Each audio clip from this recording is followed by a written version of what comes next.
Oui, bien, bonjour à tous. Bienvenue à tous dans ce webinaire.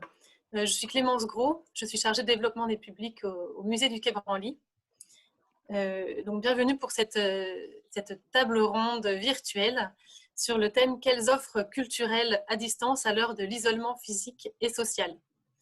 Vous êtes nombreux à être inscrits, donc on en est très heureux. Merci, ça montre que ce sujet est dans l'air du temps et qu'on est nombreux à se poser les mêmes questions.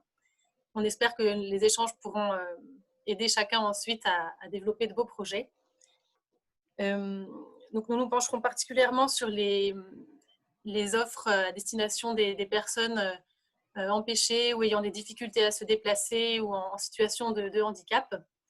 On ne doute pas que ça résonnera de manière un peu particulière dans cette période étrange où on expérimente tous une forme d'empêchement et d'isolement. Je vais passer la parole très rapidement à Dominique, qui est directrice de l'association Culture et Hôpital et avec laquelle nous travaillons depuis longtemps au musée du Quai Branly. Bonjour Dominique. Bonjour Clémence et merci pour ce petit mot de bienvenue. C'est vrai qu'avec le musée du Quai Branly, nous sommes partenaires depuis très longtemps et que nous faisons des très jolies choses ensemble.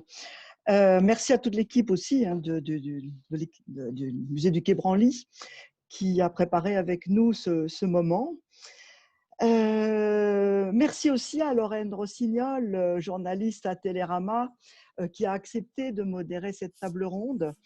Je la remercie bien sincèrement. Lorraine a déjà consacré un long papier en 2017 sur les musées et l'accueil des personnes atteintes de maladies neuroévolutives. Et puis là, tout récemment, elle vient de publier un bel article sur les vieux. On ne sait pas comment les appeler exactement, sur les vieux et l'accès aux pratiques artistiques. Alors, pourquoi cette table ronde? Alors, évidemment, de façon évidente, bien sûr, parce que nous traversons tous une période assez particulière qui nous oriente tous vers des rencontres virtuelles. Et pour nous, à Culture Hôpital, qui accompagnons quotidiennement les personnes malades, qu'elles soient à l'hôpital ou qu'elles soient en EHPAD ou qu'elles soient à domicile, eh bien, il était impossible à l'heure du confinement de les laisser encore plus seuls et isolés. Et quand nous avons démarré les rendez-vous virtuels, c'était pour chacun vraiment une grande première, pour nous comme pour les personnes. Mais nous ne savions pas encore que cette démarche allait rencontrer le succès et que les personnes seraient au rendez-vous. Et en fait, nous nous sommes aperçus que nous répondions à des besoins, disons, existentiels qui n'étaient pas encore exprimés. Mais je voulais dire aussi que par-delà cette crise sanitaire qui nous pousse tous à recourir au virtuel, je pense que notre société est un véritable tournant, un tournant dans nos manières d'accompagner les personnes, de concevoir l'accompagnement. Et c'est vrai que depuis assez longtemps, une vingtaine d'années, les établissements de santé ont évolué vers une prise en charge incluant une dimension humaine de la personne. Les établissements soignent les personnes tout autant qu'ils les accompagnent et ils vont même désormais jusqu'à s'ouvrir à un accompagnement avec leurs proches, avec leurs aidants. Et la pertinence des activités culturelles et artistiques à différentes formes d'accueil et d'accompagnement, que ces personnes soient malades, âgées, handicapées ou en fragilité sociale, eh bien, cette pertinence de l'alliance culturelle n'est plus à démontrer. C'est même devenu une réalité depuis quelques années. L'intérêt et le recours aux pratiques non médicamenteuses, même à l'hôpital, sont désormais préconisés par l'institution. Et ce n'est pas le docteur Olivier Drunat qui est présent à cette table ronde ce matin, qui va ne pas aller dans ce sens, puisqu'il vient de créer, il y a quelque temps déjà, un DU sur les approches non médicamenteuses auprès des personnes atteintes de maladie d'Alzheimer. Et même l'OMS, dans ses dernières recommandations, a reconnu la culture comme une des sources de soins. Donc, il y a des grandes avancées dans ce domaine. Quant au musée, s'ils sont bien entendu toujours évidemment dans leur mission d'exposition, de transmission de la connaissance de l'art et de l'histoire de l'art. Ils s'orientent de plus en plus vers le développement d'approches spécifiques, participatives et interactives. Il ne s'agit plus seulement de rendre les musées accessibles et objets de connaissance, il s'agit de les rendre vivants, afin de rendre vivantes les personnes qui entrent en contact avec eux. Donc, dans ces perspectives convergentes de ce monde soignant et de ce monde culturel, eh bien, ces perspectives qui sont destinées à donner de la vie, que faire de ce monde virtuel? Comment l'aborder? On pourrait penser spontanément qu'il est le dernier des derniers outils auxquels recourir, dernier outil à convoquer. Et pourtant, nous avons découvert que ce virtuel que nous pensions creuser les distances nous a finalement rapprochés. Nous pouvions joindre des personnes que nous n'avions pas pu joindre auparavant. Nous les avons rencontrées chez elles, dans leur cadre. Donc, se sont exprimés de nouveaux besoins, nous avons vu de nouveaux contacts et donc de nouvelles matières à travailler. Et c'est pour cette raison que nous avons intitulé cette table ronde « Quelles offres culturelles à distance à l'heure de l'isolement physique et social ?» Parce que, plus que cela encore, cette crise sanitaire a réduit en un simple jour les frontières, faisant de chacun de nous des publics dits empêchés. L'allongement de la durée de vie, le développement des maladies chroniques fait de chacun de nous des personnes potentiellement en situation d'isolement à domicile. Alors, comment allons-nous donc aborder cette évolution?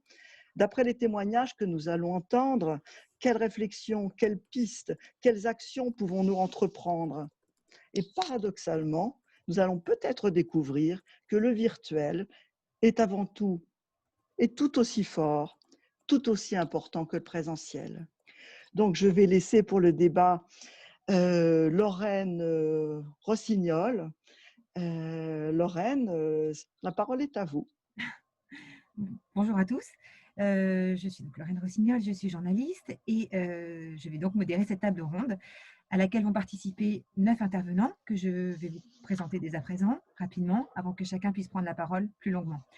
Alors, avec nous d'abord Olivier Drunat, qui est médecin gériatre à l'hôpital Bretonneau, Benjamin Charlieu, chargé de médiation sur les questions d'accessibilité au musée d'Orsay et de l'Orangerie, Corinne Paltani, chargée de projets culturels auprès des publics empêchés à la Réunion des musées nationaux Grand Palais, Enrique Varona, conférencier à la RMN Grand Palais, Muriel Ikovics, animatrice à la maison de retraite Saint-Dominique d'Arcachon, Rima Drif-Lebrun, chargée d'accessibilité pour le public déficient visuel à la Cité des sciences et de l'industrie, Clotilde Rigal, aidante et gérontologue, Marie-Joseph Bérangier, chargée de médiation culturelle pour les publics adultes et handicapés au Musée d'Art moderne de la ville de Paris, et Cédric Cheng, directeur de l'association Delta 7. Voilà, donc un mix d'intervenants des milieux culturels et médicaux qui vont donc pouvoir prendre la parole l'un après l'autre pour nous raconter à quelle situation ils ont été confrontés pendant ces derniers mois de distanciation sociale et quels outils ils ont pu mettre en place pour y répondre. En précisant d'entrée de jeu qu'on aura 3 temps pour les questions, des échanges, des témoignages au fil de cette table ronde. Le public pourra donc intervenir, de préférence par écrit, en cliquant sur l'onglet Q et R en bas de l'écran. Mais s'il le souhaite, il peut préciser dans ce même onglet qu'il aimerait prendre la parole directement à l'oral, ce qui est tout à fait envisageable pour peu qu'on ne soit pas trop nombreux à le faire, parce que je rappelle qu'on a quand même un timing à respecter et qu'il faudra qu'on soit vigilant par rapport à ça. Voilà, donc avant de commencer cette table ronde, je vous propose de regarder ensemble cette petite vidéo qui revient sur les derniers mois écoulés précisément et sur les actions qui ont pu être mises en place.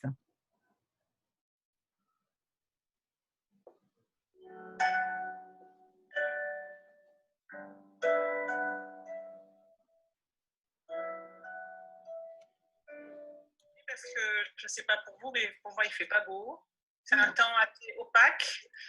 Donc voilà, je nous apporte beaucoup de poésie dans ce confinement opaque.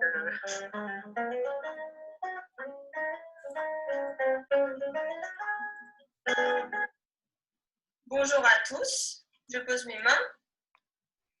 Entamons cet atelier en cette belle journée. Mélancolique. L'escarpin mélancolique, formidable.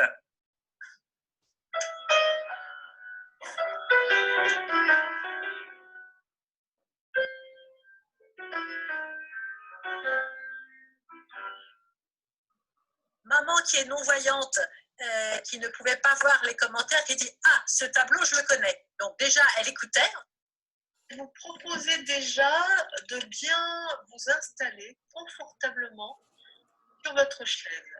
Alors, c'est simple, mais parfois nous prenons une mauvaise posture parce que nous sommes en fait face à un écran. Attention, Ziri, Ziri.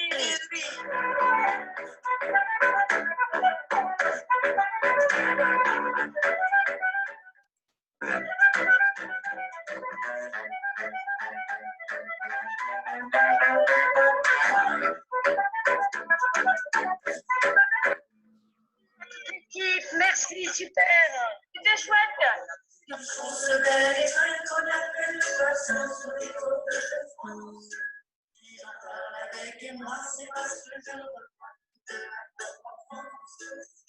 Une thématique à consommer avec modération, hein, parce que c'est une thématique extrêmement dense, très, très, très riche. Et très Pour tout vous dire, le seul qui a les cheveux courts, là, on le devine tout à droite, c'est Héraclès, alias Hercule, chez les Romains.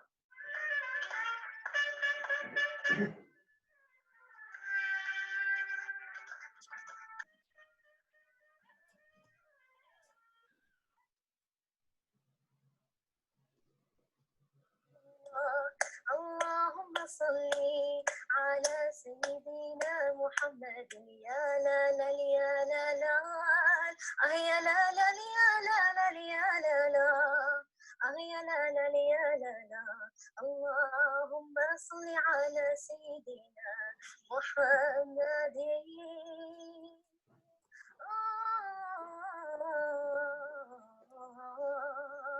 عليكم وعلينا يا حبيبي رسول الله يا لا لا يا لا لا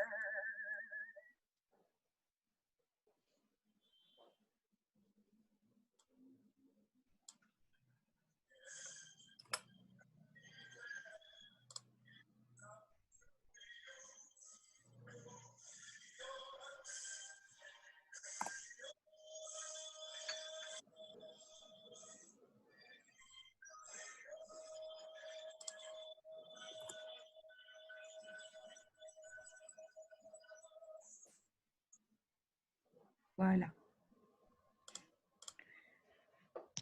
Voilà pour cette vidéo. Donc, il nous a donné un aperçu de la multitude des projets qui pouvaient être mis en place, qui ont été mis en place, qu'il s'agisse de concerts en direct, d'ateliers, de visites guidées à distance.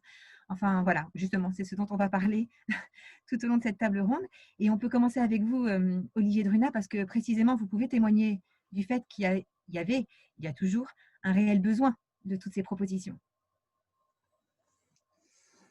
Oui, bonjour à tous. Merci pour cette invitation. C'est l'occasion pour moi aussi de remercier Dominique Spies. C'est elle qui, sur mon lieu de travail à l'hôpital Bretonneau, a impulsé toute cette dynamique de culture à l'hôpital et qui nous pousse encore régulièrement à réfléchir et à innover. Alors moi, je suis médecin, hein, je suis gériatre et je travaille à l'hôpital, donc je peux que témoigner par rapport à mon environnement habituel. Et c'est vrai que la Covid a été une expérience très spécifique, unique. Et je pense qu'elle a mis en exergue nos difficultés chroniques de fonctionnement, notamment vis-à-vis de l'isolement des plus vulnérables comme les personnes âgées. Alors, je précise tout de suite que mon domaine d'exercice, c'est la gériatrie. Je suis dans un service de neuropsychogériatrie et je parlerai essentiellement des sujets âgés. La maladie, on l'a découverte au fur et à mesure des événements, depuis février et sous forme de vagues. Elle était mortelle a priori, donc on a eu des réponses qui étaient un peu catégoriques. on s'est concentré sur les efforts pour soigner cette maladie. Et en fait, on a combattu le virus.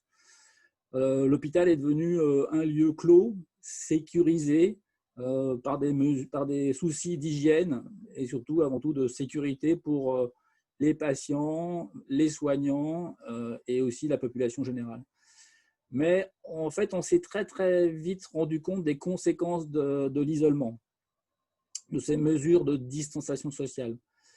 Alors, il y a eu des sous-stimulations physiques avec des gens qui se sont désentraînés, déadaptés sur le plan moteur et qui ont présenté, par exemple, des troubles de la marche, des augmentations du risque de chute et et des gens qui sont, pour certains, devenus grabataires du fait d'un nombre moins important de soignants, de kinésithérapeutes qui n'étaient pas forcément présents et qui pouvaient aller en réanimation pour aider les collègues de réanimation ou des personnels qui étaient aussi malades de la maladie.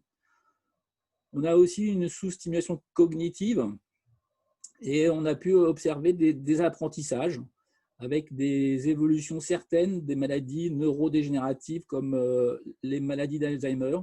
Et donc, pendant cette période, on a vu des gens qui augmentaient leur perte d'autonomie de façon importante.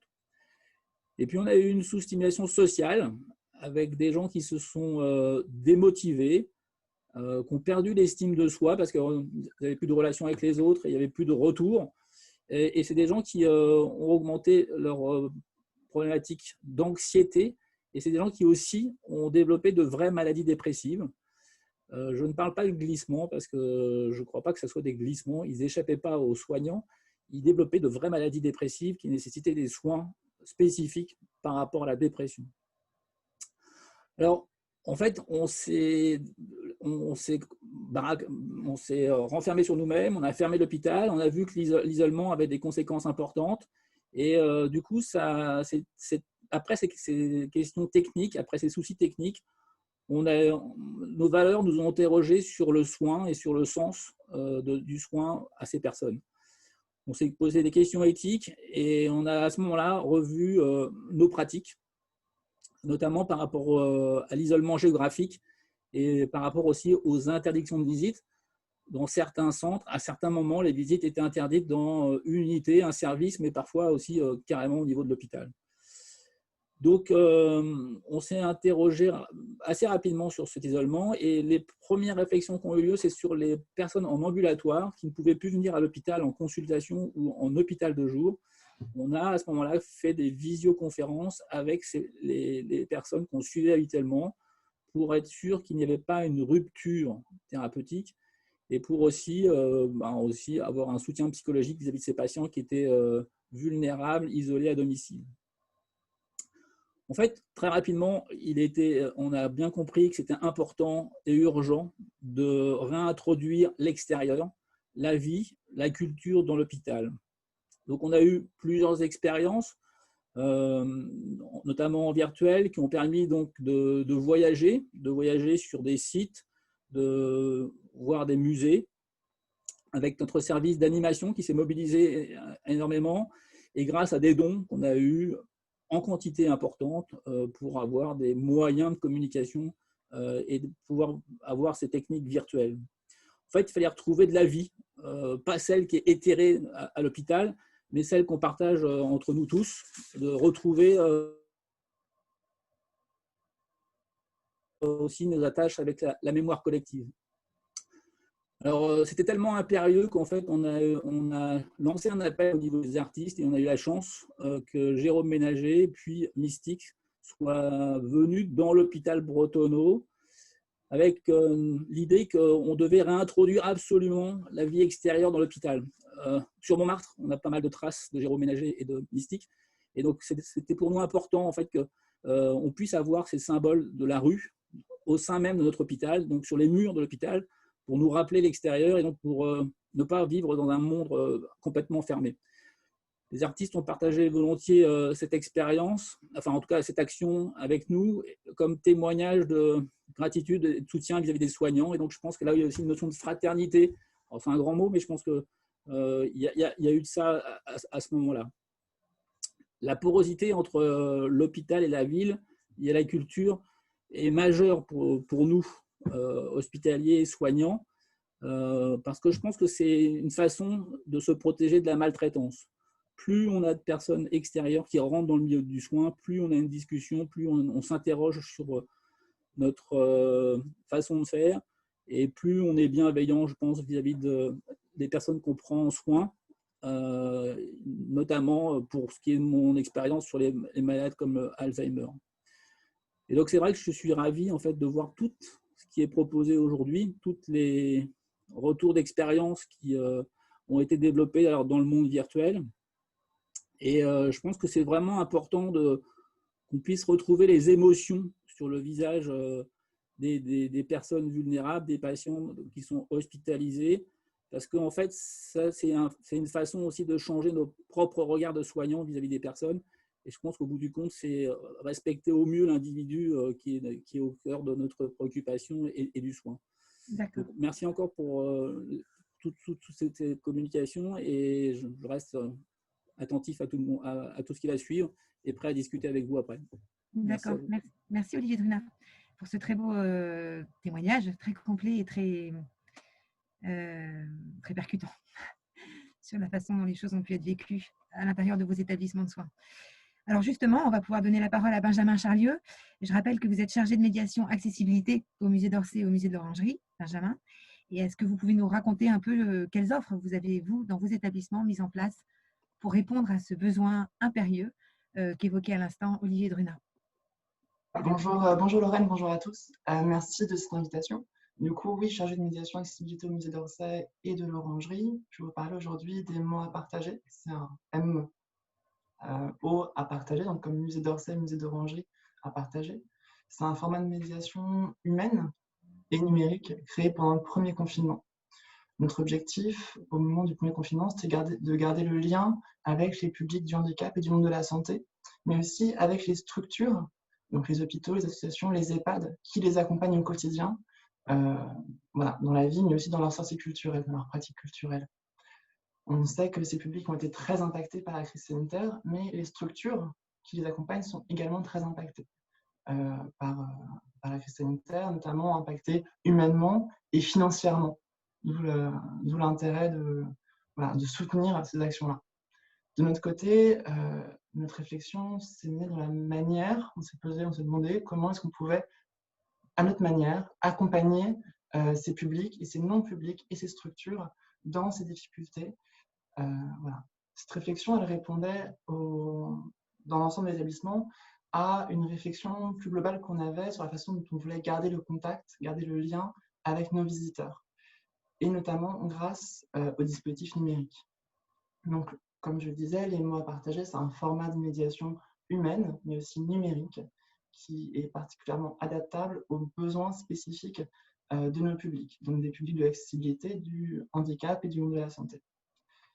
On peut adapter la durée d'intervention, le rythme des interventions, la jauge. On peut faire des interventions en groupe, donc on peut réunir, voilà, par exemple des EHPAD, quand c'est possible avec les distances et toutes les mesures qu'on connaît, un groupe face à un écran géant, donc qui communique avec nous au musée, soit chez les participants. On va bien sûr aussi adapter les contenus, comme on le fait habituellement au musée. C'est un format qui a été proposé gratuitement, mais toujours avec la même exigence qualitative à destination de nos publics. Donc, comment ça se passe? C'est assez simple. On prépare un thème avec un conférencier. Vous le verrez tout à l'heure, Enrique Varona, qui a participé à certaines des séances qu'on a proposées, nous, au musée d'Orsay et de l'Orangerie. Donc, un conférencier qui prépare une séance sur une thématique qui peut être introductive. Donc, ça peut être les incontournables du musée d'Orsay, la naissance de l'art moderne au musée de l'Orangerie, des thématiques transversales, ces œuvres qui ont fait scandale, loisirs, fêtes et spectacles, des thématiques plutôt monographiques, donc Monet, Le Douanier Rousseau, Tissot, Degas, ou même en lien avec des sujets d'actualité, des sujets sociaux, comme par exemple la représentation des femmes et la présence des femmes artistes. Suite à ces premiers essais, en fait, on s'est rendu compte que ce dispositif de médiation pouvait compléter notre offre générale au musée. C'est-à-dire que le musée propose à destination de ses publics des activités qui sont in situ, des visites guidées, des ateliers, des activités qui sont aussi hors les murs. Donc le musée se déplace, va à la rencontre de ses publics. Et maintenant, on a la possibilité de faire ces activités à distance. Donc on a un rayonnement qui n'est pas tout à fait le même. Voilà, on peut compléter notre offre grâce à ce type de dispositif. La deuxième remarque que je peux faire, c'est une remarque qui est plus personnelle, qui est plus liée aux musées eux-mêmes.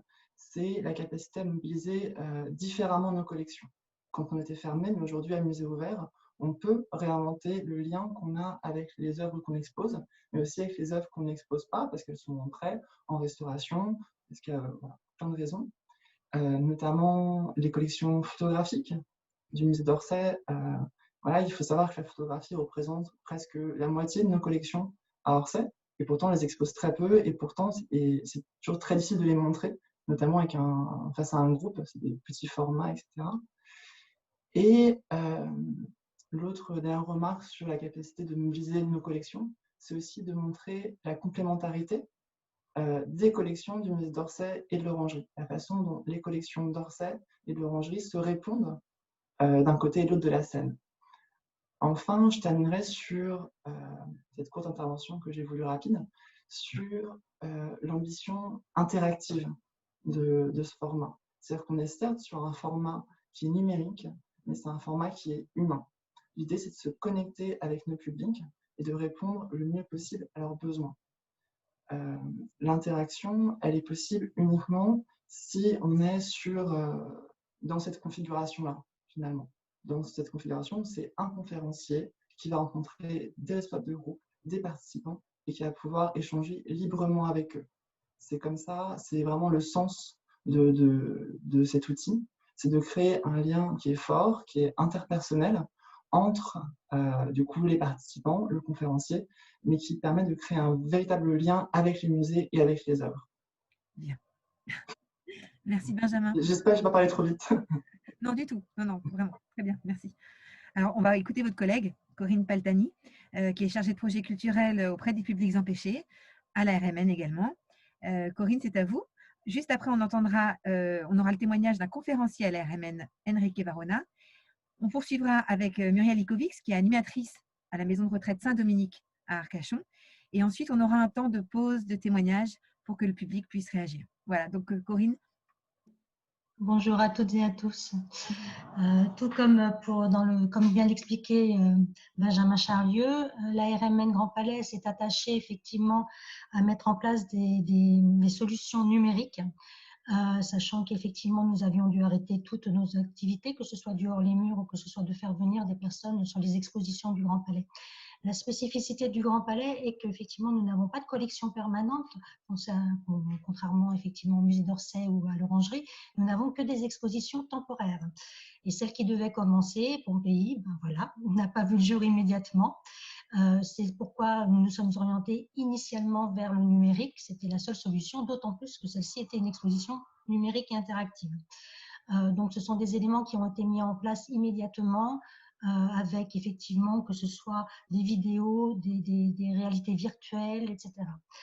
Ce qui était important pour nous, comme pour tous les établissements culturels, me semble-t-il, était de maintenir le lien tant avec nos partenaires qu'avec les associations avec qui nous sommes en contact, qui viennent nous voir ou vers lesquels nous allons, que ce soit des centres d'accueil de jour ou que ce soit des déficients visuels ou Alzheimer qui viennent, France Alzheimer, etc.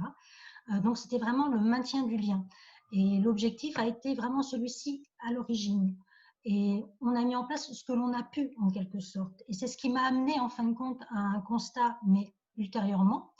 C'est-à-dire que dans un premier temps, nous avons fait vraiment une réponse à l'urgence de la situation pour justement, comme le disait le docteur Brunat, continuer à entretenir ce lien, à mobiliser. Et ce temps, effectivement, nous a permis en même temps de nous repositionner, de nous réinterroger sur nos propres outils, nos propres ressources. Donc, nous avons transmis les ressources que nous avions, qui étaient à disposition, que nous avons développées, que tout le service numérique a pu développer, et que ces éléments-là ont pu être transmis à tous nos contacts, à tous nos partenaires, pour qu'il y ait une diffusion la plus large possible. Ça s'est traduit entre autres par de l'audio-description mise en ligne, gratuitement, bien évidemment, avec des planches tactiles s'il y avait des aidants à côté, qui pouvaient effectivement audio-décrire également ces visuels. Et ça s'est traduit également par la mise en ligne de tous nos livrets faciles à lire et à comprendre sur les expositions qui avaient été passées. Et voilà, donc c'était vraiment un enjeu particulier parce que, entre autres, le facile à lire et à comprendre est à destination effectivement des personnes en souffrance d'Alzheimer, tout autant que du handicap mental, mais également à l'attention de personnes en apprentissage du français ou même du scolaire. Donc ça pouvait toucher un large panel en fin de compte. Donc voilà, on s'est vraiment orienté par ces outils, ces ressources qui pouvaient en amener d'autres avec des recherches sur le site de l'ARMN. Mais dans un deuxième temps, en fin de compte, j'ai constaté qu'il y a eu un ancrage de ces offres et que toute la recherche, la mise en ligne immédiate qui a été faite dans l'urgence nous a en fin de compte interpellés sur d'autres modes de développement. Et c'est en cela où effectivement on a pu se rendre compte et que l'on est en train de poursuivre cette démarche. C'est ça qui est intéressant, c'est qu'il y a une poursuite de ces démarches. Et entre autres avec, je vous citerai par exemple les appels d'art qui ont été mis en place à l'attention des déficients visuels par les souffleurs d'images, qui en fin de compte sont en train de trouver un développement, c'est-à-dire qu'un déficient visuel se mettant en relation avec l'association Les Souffleurs d'images sur un thème choisi, donc avec les ressources que chaque établissement culturel pouvait effectivement transmettre. Et de là, il y avait un entretien téléphonique pendant une demi-heure, parfois souvent plus de ce que j'ai pu comprendre. Et autre temps, par exemple, effectivement, le partenariat que la RMN Grand Palais a mis en place avec Culture et Hôpital, que je remercie, car ce sont des offres qui effectivement sont en train de s'installer. Et en fait, ça nous permet de toucher un autre public d'une autre forme, sans pour autant, il faut en avoir conscience, ne pas faire venir les gens. L'objectif, ce n'est pas ça. C'est un élément supplémentaire, complémentaire, devrais-je dire plutôt, et pas qui va c'est un supplément. Voilà, il faut le percevoir comme ça. Mais ce que je voulais apporter comme témoignage, vraiment, c'était une pandémie, une situation dramatique qui amène à une réflexion et qui installe dans le temps peut-être d'autres systèmes, d'autres performances. Bien. Voilà. Merci. Merci beaucoup. Enrique, c'est à vous. Vous êtes conférencier à l'ARMN précisément. Et vous pouvez vous aussi témoigner de ce qui a pu être mis en place, de la façon dont les choses ont été vécues par vous, conférencier, dans quelle mesure vous avez dû vous adapter, vous renouveler, et puis par le public que vous avez touché. Oui. Bien, bonjour à tous. Je suis Enrique Varona, conférencier à la réunion des musées nationaux Grand Palais et particulièrement affecté au musée d'Orsay et de l'Orangerie et aux galeries nationales du Grand Palais. Et pendant le premier confinement, j'ai été d'abord sollicité par le musée d'Orsay et de l'Orangerie pour animer des visioconférences à la demande de Culture et Hôpital. Et par la suite, ces demandes se sont multipliées. Il y a eu également d'autres demandeurs en dehors de Culture Hôpital, d'autres associations. Et la RMN Grand Palais, de son côté, a commencé aussi à proposer ce genre d'intervention. Je souhaite donc partager avec vous brièvement mon expérience qui est plutôt positive. Mais je ne vous cache pas qu'au départ, je n'étais pas très convaincu car j'estimais qu'il s'agissait d'un rapport très distant avec le public et surtout, je pensais que l'absence des originaux remplacés par un PowerPoint casser un peu l'émotion irremplaçable que l'on ressent face à une œuvre d'art et à la visite au musée. Mais malgré ces inconvénients qui sont bien sûr des détails, à l'heure actuelle, après avoir réalisé plusieurs de ces visites à distance, j'ai modifié ma perception des choses et je pense que la visioconférence est un outil remarquable, très bien adapté à la situation sanitaire que nous traversons. C'est un dispositif que l'on pourra même prolonger et développer après la réouverture et la progressive évolution de la situation. D'abord, je me suis surtout adressé à un public en milieu hospitalier ou avec des problèmes de santé très variables, et également à des bénéficiaires des EHPAD ou des maisons de santé. Et parmi ces bénéficiaires, il y a certains qui ne peuvent pas se déplacer, qui ne sont pas en condition de venir au musée. Ils ont trouvé donc dans ces visites une possibilité d'ouverture vers les collections qui n'aurait pas été possible autrement. Et un autre aspect positif aussi est celui des conditions idéales de concentration pour chacun des participants, parce que lorsqu'on s'inscrit individuellement, ces visioconférences deviennent vraiment une sorte de l'équivalent d'une prestation individualisée qui leur est destinée spécialement, car ils se trouvent dans leur environnement quotidien. Et la relation avec les médiateurs devient souvent plus directe, personnalisée, que s'ils étaient venus au musée en faisant partie d'un groupe. La concentration n'est pas perturbée par des facteurs extérieurs comme la présence d'autres visiteurs, d'autres groupes, l'éventuelle fatigue après les transports, les attentes qui s'en dérivent ou en conséquence des déplacements dans les musées. Et de ce fait, la communication devient plus fluide et ils sont complètement en fonction de la médiation. Aussi, selon les sujets abordés, on peut continuellement interagir, questionner ou demander des opinions et des commentaires qui sont souvent plus nombreux que lors d'une visite conférence in situ. D'abord parce que, comme je vous le disais, ils sont seuls chez eux et la pression du regard du groupe s'estompe et ils sont en général désinhibés, moins timides et plus disposés à se manifester. Du point de vue du contenu, il y a aussi des avantages car on peut faire le choix idéal d'œuvres sans tenir compte des contraintes dues au changement d'accrochage, au prêt d'œuvres, à la muséographie ou au déplacement dans l'espace muséal. Et on peut donc faire un choix d'œuvre dans un ordre adapté au discours, ce qui est plus difficile au musée. On enrichit également la présentation des œuvres avec des documents complémentaires comme des photos, des vidéos ou de la musique, ce qui est évidemment plus difficile lors d'une visite conférence classique.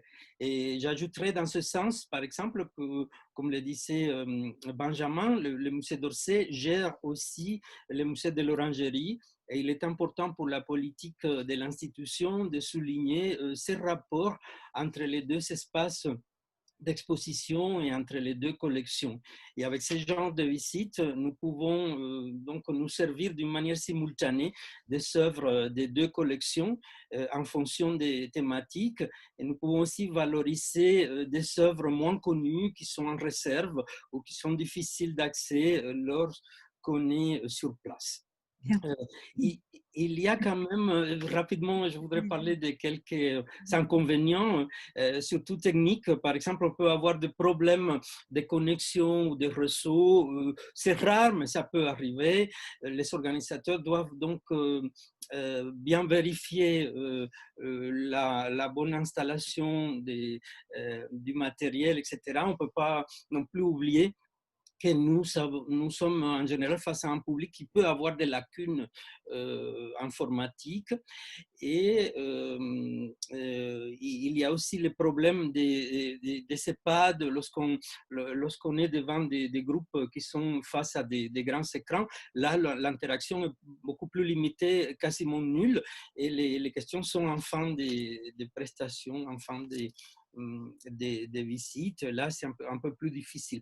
Bon, en général, comme je vous le disais, mon expérience est très, très positive. Donc, voilà, c'est l'essentiel dont je voulais vous parler. Si vous avez des questions plus tard, évidemment, je suis à votre écoute. Je vous remercie. C'est nous qui vous remercions. C'était extrêmement intéressant, très détaillé. Ça nous a donné une bonne idée, effectivement, de toutes les opportunités qui ont pu voir le jour à la faveur finalement de ces confinements et de cette distanciation sociale qu'on n'aurait même pas imaginé autrement. Donc, c'était extrêmement intéressant. Merci. Alors justement, on va pouvoir maintenant écouter Muriel Ikovics qui va pouvoir témoigner de la façon dont tout ça a été vécu dans une maison de retraite. Alors, bonjour. Donc, je suis animatrice à la maison de retraite Saint-Dominique à Arcachon depuis 12 ans maintenant. Alors, ma fonction au sein de la maison de retraite, c'est donc d'être animatrice au sens propre, ça veut dire insuffler la vie. Donc, mon regard ne va pas être tourné vers les difficultés des résidents, mais plutôt vers le vivant. Mon rôle, ça va être donc de sortir les résidents de leur passivité, de les aider à se socialiser, de communiquer, de vivre avec plaisir, qu'ils se sentent valorisés, mais aussi de participer à la vie de la cité. Alors, moi, on a rencontré les actions de culture et hôpital pendant la première période de confinement. Et donc, on a pu découvrir pour la première fois les visioconférences et les conférences qui étaient proposées avec les différents musées. Alors, c'était une première expérience pour les résidents et pour nous. Donc, on a participé à plusieurs conférences autour de l'histoire de la musique, la fête, dernièrement l'art du vin, mais également à des rencontres interétablissements.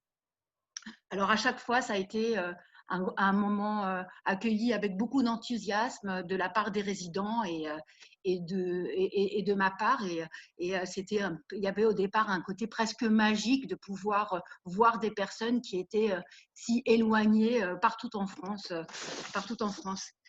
Alors, en fait, il faut comprendre que même en dehors de ce contexte sanitaire tendu, sortir à la maison de retraite, sortir des résidences, c'est quelque chose qui est très compliqué.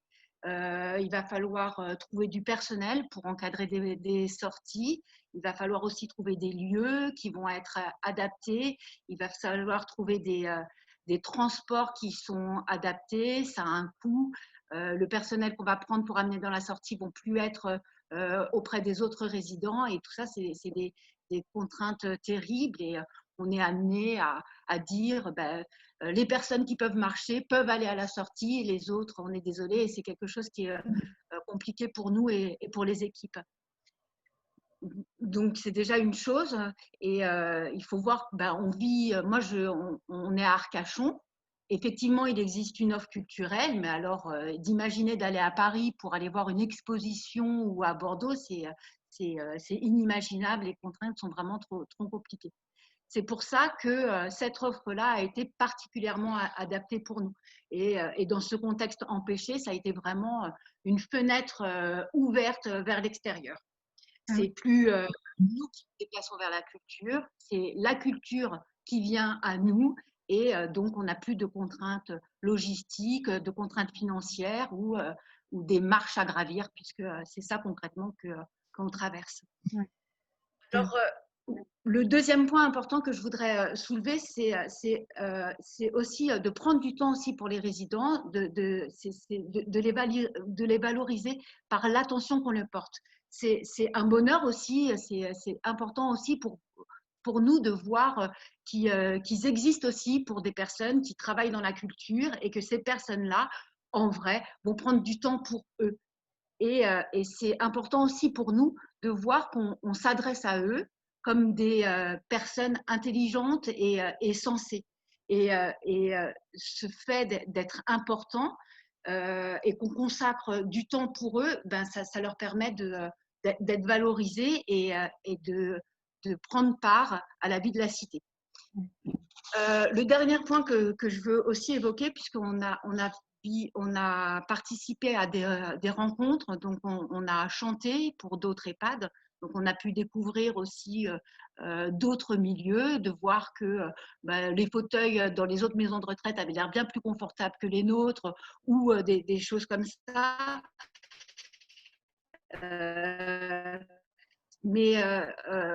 Alors, qu'est-ce que je voulais dire? On a chanté pour les résidents et pour les autres. Et il y a un résident qui me dit comme ça, c'est sûr, on a été les meilleurs.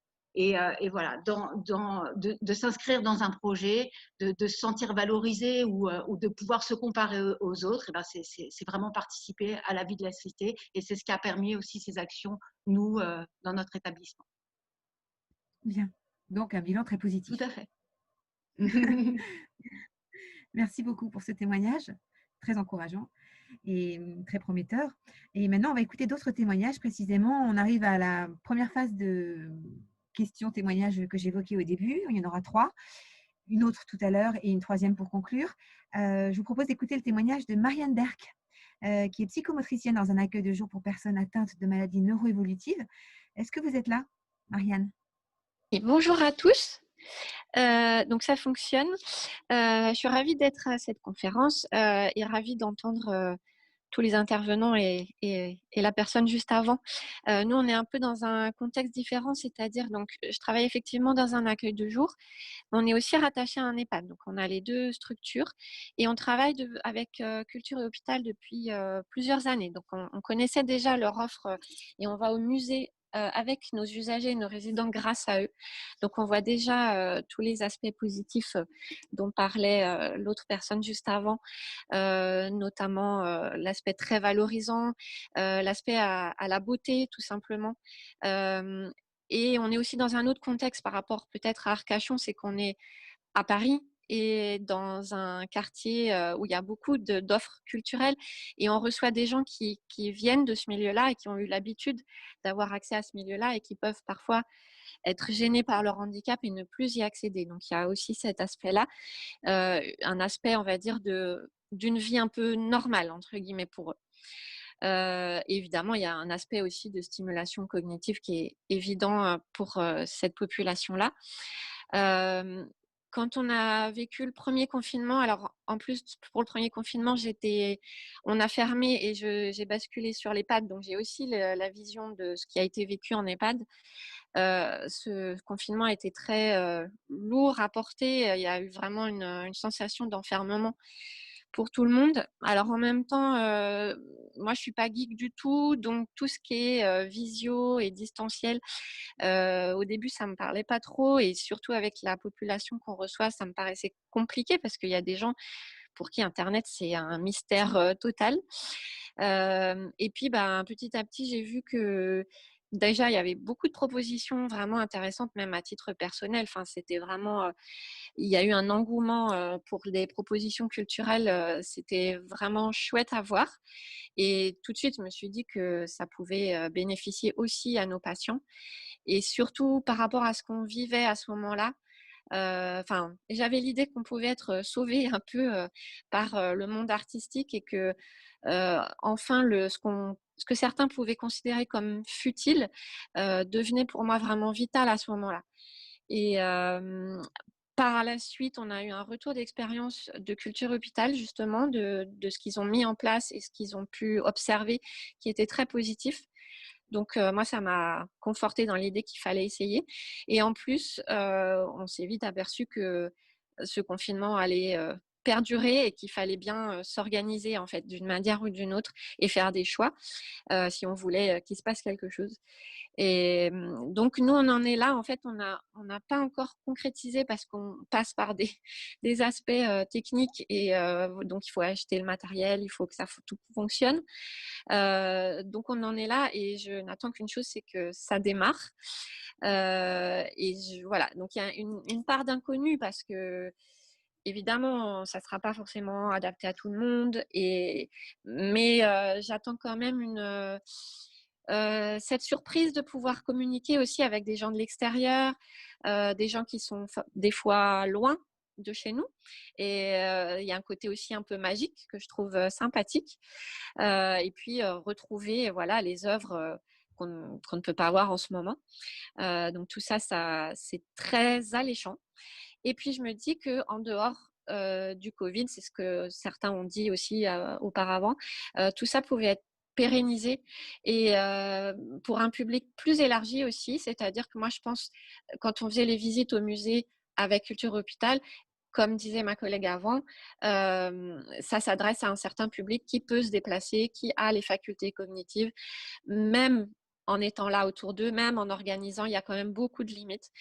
Et là, je me dis qu'on va pouvoir le proposer à d'autres patients qui sont plus en difficulté et voir comment ça se passe pour eux et est-ce que ça peut leur correspondre. Et peut-être que ça peut donner des choses qui vont durer dans le futur et ça, c'est aussi très positif. Voilà, Voilà. donc voilà, c'est une nouvelle aventure et quand je vois tout le monde réfléchir sur ce sujet, c'est vraiment passionnant. Donc C'est très enthousiasmant. Merci. voilà, Merci pour ce merci à vous. témoignage. Et on va passer la parole à Madame Borzakian. Vous êtes aidante et vous aussi, vous pouvez nous raconter un peu comment vous avez vécu les choses pendant ces confinements et cette distanciation sociale, avec toutes ces mesures de distanciation sociale. Est-ce que vous êtes là? Je suis là, vous m'entendez? Oui, bonjour. Bon, bonjour. Oui, je suis aidante, donc ma maman va sur 102 ans dans 10 jours. Voilà, j'avais pas trop l'habitude d'aller dans les musées, je dois dire, personnellement. Et au départ, j'avais un peu de réserve concernant les activités proposées auxquelles je ne m'étais pas encore connectée, et qui m'impressionnaient un petit peu, m'intimidaient un peu. Et puis finalement, toutes ces préventions se sont évanouies face à l'empathie extrême et des animateurs et des conférenciers et de tous les intervenants. Il y a eu une chanteuse, il y a eu enfin tout un panel de propositions très très variées. Auprès de quels établissements en particulier? Alors avec Culture Hôpital. Donc vous avez pu participer à Les musées, tout ce qu'ils proposaient. Au départ, je ne me suis pas connectée d'emblée tout de suite au démarrage du premier confinement. J'y suis arrivée petit à petit. Par exemple, il y avait un atelier d'écriture qui était proposé. Ça m'impressionnait un petit peu. Le titre m'impressionnait un petit peu. Et puis maintenant, je ne le raterai pour rien au monde parce que vraiment, c'est convivial, c'est souvent amusant. Et puis, surtout, il n'y a pas de jugement. On est à l'aise, disons. Ouais. Et puis, on a envie de retrouver les gens, je trouve. Bien sûr, le grand avantage pour moi, c'est de ne pas se déplacer parce qu'avec une maman âgée, fatiguée, qui a eu des problèmes de santé pendant les premiers mois de l'année avec hospitalisation, etc., c'était pas évident. Donc, en plus, elle est malvoyante. Donc, tout ce qui est tableau, en gros, elle ne le voit pas, mais ça la passionne quand même. Elle écoute. Et je ne sais pas ce qu'elle en perçoit, mais elle perçoit quelque chose parce qu'en tout cas, elle est passionnée. Et voilà, alors je voulais parler aussi de la variété des ateliers, conférences proposés.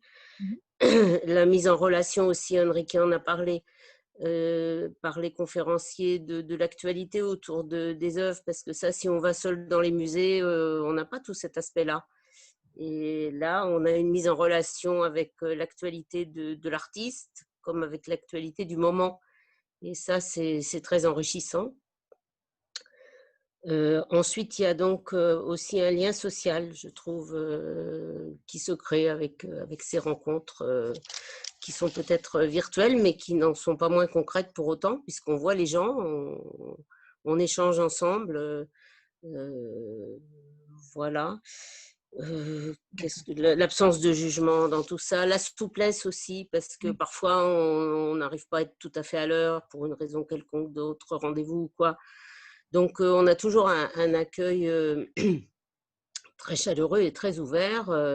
C'est pas grave si on se connecte un peu après ou si on est obligé de partir un peu avant.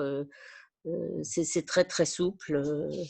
Les animatrices sont extraordinaires, Pauline, Anaïs, et puis tous les autres intervenants. Voilà, en conclusion, je dirais que ces activités en virtuel, j'espère vraiment qu'elles vont se poursuivre, tout en espérant peut-être un tout petit peu, avec beaucoup d'organisation, pouvoir parfois effectuer des visites en présentiel avec ma maman. C'est un peu plus compliqué, mais on m'a fait sentir aussi que ce serait possible à un certain degré avec de l'aide, avec, je sais pas, fourniture de fauteuils, possibilité de pouvoir se garer pour certains musées à proximité, enfin à proximité même dans le musée, par exemple l'Orangerie. Donc j'espère un peu ça aussi. Et voilà. Enfin, je remercie beaucoup, j'en profite pour remercier beaucoup tous les intervenants et bien sûr l'équipe Culture et Hôpital. D'accord. Merci beaucoup pour ce témoignage. Je vous en prie. Merci infiniment. Et on peut regarder maintenant avec vous, Clémence et Pauline, s'il y a des questions et si les intervenants peuvent y répondre. Alors, tout à fait. Il y a eu en début de présentation une question de Cécile Bénard à propos du nombre d'offres hors les murs. Donc, ça s'adressait plutôt lors de l'intervention de Benjamin Charlieu. Donc, une question voilà, plutôt sur la quantité qui est possible de proposer par rapport à la demande qui était peut-être exponentielle. C'est la question qui est posée. Alors, la question du hors les murs, pour nous, est une question qui est difficile parce qu'on n'a pas encore tiré toutes les conclusions de cette période qui est difficile. Pour l'instant, l'activité hors les murs, on les a repris petit à petit. Elles ont été de nouveau arrêtées. En réalité, on est quand même très limité par les conditions sanitaires et par l'actualité. Enfin, vraiment, pour le moment, on souhaite les proposer, mais vraiment, se déplacer hors les murs, ça reste très contraignant pour nous. Voilà. Pas impossible, mais contraignant. D'accord. Je ne sais pas si ça répond à la question. Enfin, peut-être qu'on peut en reparler plus tard, mais voilà, là, on était vraiment sur la médiation à distance. Voilà, le hors les murs, c'est encore un peu autre chose. D'accord, merci. Pauline, est-ce qu'il y a une autre question?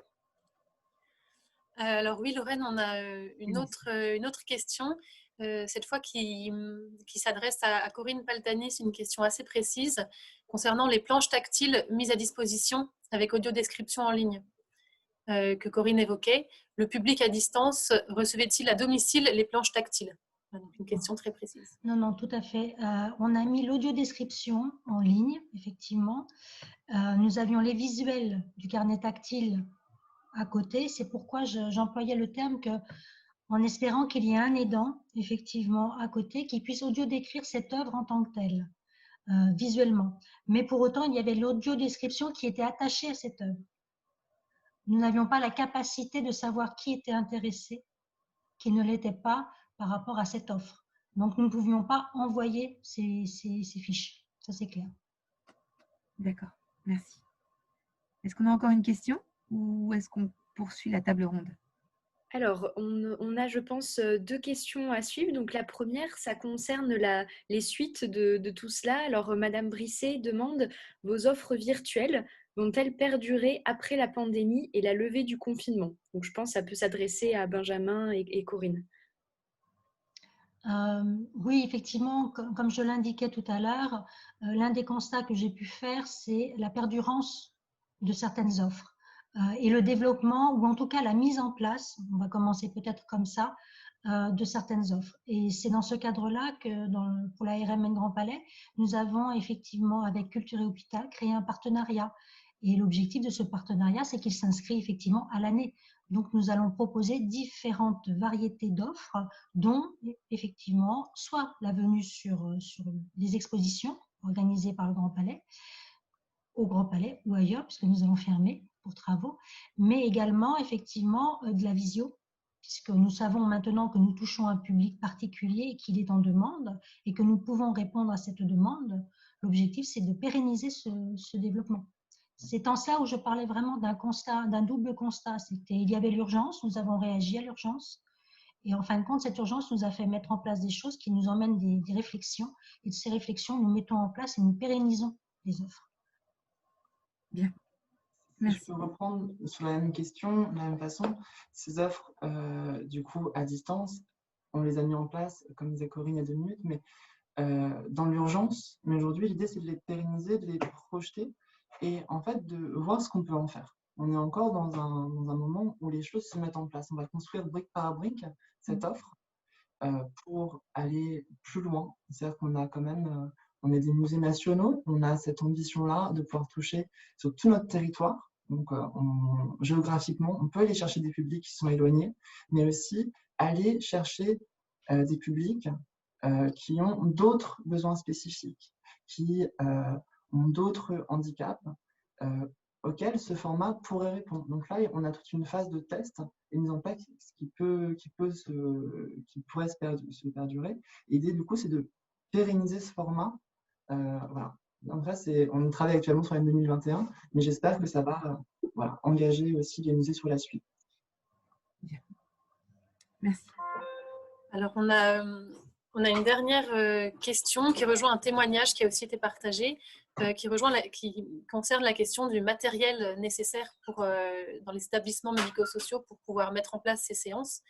Effectivement, il peut y avoir une forme de fracture numérique du fait d'un manque de matériel adapté et du fait parfois d'une mauvaise connexion Internet. Le témoignage parle des milieux ruraux qui sont parfois moins bien connectés. Voilà, donc il y a cette question-là et une suggestion aussi qui est faite d'éventuellement prêter du matériel. Avant de vous laisser la parole, je mentionne qu'il y aura un petit point à la fin de la table ronde sur les possibilités de mécénat ou de financement pour ces séances. Une partie de la réponse se trouvera peut-être du côté des mécènes. Alors, moi, il m'est difficile de répondre personnellement. Effectivement, nous n'avons pas, en tant qu'établissement public, la possibilité de fournir du matériel. Nous n'avons pas du tout cette capacité-là, en tout cas au jour d'aujourd'hui. Et tout comme le rappelle Clémence Gros, effectivement, après, il y a une interconnexion avec l'aspect financier de nos offres. Jusqu'à maintenant, tout a été fait gratuitement ou par partenariat. Et nous souhaitons effectivement, en développant ces offres, pouvoir mutualiser et pouvoir développer, et entre autres avec du mécénat. Maintenant, ce n'est pas notre métier à nous que de fournir du matériel. Et par contre, la problématique est réelle, parce que nous avons constaté, de par cette pandémie, qu'il y avait une rupture réelle, et je pense que certains ont découvert cela, et qu'il y avait une rupture réelle au niveau du numérique. Donc, mais là, par contre, en tant qu'établissement culturel, il me semble difficile de pouvoir y répondre en tant que tel. Je ne sais pas ce que tu en penses, Benjamin. Mais... Oui, je crois que je n'aurais pas pu mieux dire. En effet, voilà, le rôle des musées, c'est vraiment de nous rendre accessibles. Et malheureusement, les moyens techniques permettent cette interaction. Ils sont parfois, ça peut être un frein pour cette intervention. Néanmoins, ce que je remarque quand même, c'est que depuis le confinement, il y a eu une percée du numérique dans beaucoup d'établissements, lieux d'accueil, les EHPAD, les hôpitaux. Et aujourd'hui, en fait, beaucoup d'établissements sont déjà équipés. Pendant le premier confinement, beaucoup de patients, beaucoup de résidents plutôt, ne pouvaient pas voir leur famille. Et donc, les outils ont été développés à ce moment-là. Donc, en fait, c'est quelque chose ça existe déjà en germe un peu partout. Et il faut qu'on cultive un petit peu ces pousses-là. Bien.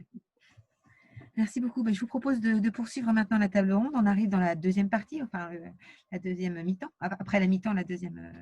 Oui, enfin bon, voilà. En nous intéressant plus spécifiquement à la question de l'accessibilité pour les personnes présentant une déficience visuelle ou auditive. Et pour ça, je vous donne la parole, Rima Drif-Lebrun. Vous êtes chargée d'accessibilité pour le public déficient visuel à la Cité des sciences et de l'industrie. Et vous pouvez nous raconter quelles offres ont été mises en place pour ces publics présentant une déficience visuelle et auditive pendant ces différents confinements. Bonjour à tous. Merci beaucoup pour l'invitation. Ça me fait très plaisir. Alors, je vais essayer de parler de ce qu'on a mis en place à la Cité des sciences et de l'industrie au niveau du service accessibilité pendant la crise sanitaire. Je ne pourrai pas parler de tout parce que nous, à la Cité, on a cette chance d'être très nombreux à l'accessibilité, donc on fait beaucoup de choses en parallèle. Donc en fait, pendant le premier confinement, on s'est posé beaucoup de questions. Comment on va garder le contact avec nos publics? Est-ce qu'on continue avec les visites commentées qu'on fait déjà à la Cité? Mais alors si on fait les visites commentées, que faire avec la fracture numérique d'un côté et de l'autre côté, comment présenter nos expositions, sachant que normalement à la Cité des sciences et de l'industrie, dans l'exposition, le visiteur il fait carrément partie de l'expo parce qu'il accède aux notions scientifiques en interagissant avec les éléments, en manipulant les éléments, etc. Donc il y a toutes ces questions-là qui se sont posées.